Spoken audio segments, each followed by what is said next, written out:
Igsoon, hinumdumi kanunay nga kinabuhi ta lumalabay lamang gihapon.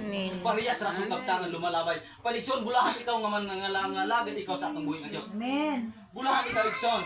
Kanunay ko ikaw sa kinabuhi ko nga Ginoo. Ginoo, iyang dili na ako mangalagad kanimo, kaya problema. So Igsoon, amo tuni iyan ng pagpangalagad ta nga musulod-sunod gid ang problema. Apan Igsoon ayaw dut-dut sa ayaw gad magpuno Igsoon sa pagpangalagad sa atong dut-dut ikaw sa pagpangalagad sa atong buhi nga Dios. Kaya ang pagpangalagad ta kinahanglan na way ling-ling kayo.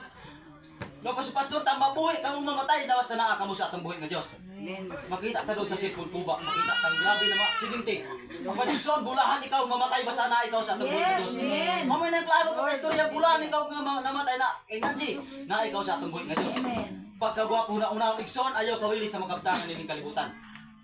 Mao imong kahadlukan, ang imong kinabuhi kung maka-imperno ka. Amo yung kahadlukan ta. Ayaw ka mo kabalakaw, kung mawa ba kanin mga butang, nga ni kalibutan, hinumdumi ka doon na Igsoon, amoy kahadlukan mo kumawa si Kristo kinabuhi mo. Kaya nga si kumawa si Kristo kinabuhi mo, grabe na kagubot, kaya gamay ligas at grabe na gayon. Apan hinumdumi ka doon na Igsoon, nanuk ang Diyos sa mata ko sa kanato, kabitak na sa kabuntangon. Nga ani ang Diyos doon, paminang pipila lamang kita doon, Igsoon. Hayahay pagbalik sa Ginoo kung ani kita doon simbahan. Hinumdumi ka doon na pagbalik sa atong buhi nga Diyos, sama sa usa ka kawatan niya, way bisan isang misayon. Gamay rin pangarap kong kaugalingon ko.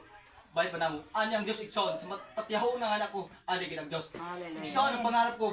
Kapag gusto ta kung sulod kini mo pastor. Pero grabe pagsuway. Nung pastor na pala yung lamang. Igsoon hinumdumi kanunay. Nga sa dihang nangalagad ikaw na agay pagsuway sa imong kinabuhi.